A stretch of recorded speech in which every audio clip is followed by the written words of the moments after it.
Walang lusot sa batas ang dalawang tulak ng droga matapos makumpiskahan ng mahigit 700,000 pisong halaga ng shabu sa Cebu City. Mag-uulat dyan si Patrolwoman Flora May Azares.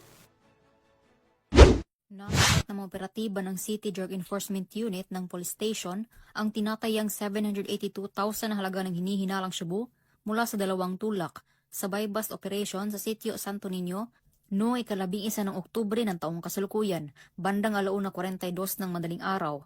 Kinilala ni Police Captain Christopher Erwin Sanchez, officer in charge ng City Drug Enforcement Unit, ang mga sospek na si alias Jimboy, 33 anyos, at ang kasamahan nito na si alias Jim, 33 anyos, na pawang residente ng nabanggit na lugar.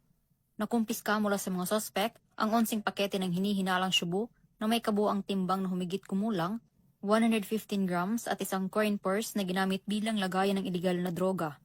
Tinatayang aabot sa 782,000 pesos ang halaga ng nasamsam na shabu batay sa standard drug price.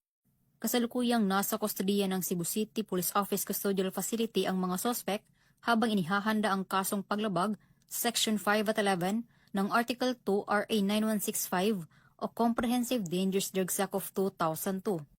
Ang matagumpay na operasyon ng mga kapulisan ng Cebu City ay patunay lamang ng kanilang dedikasyon upang matiyak ang kaligtasan at kaayusan ng ating komunidad para sa isang bagong Pilipinas.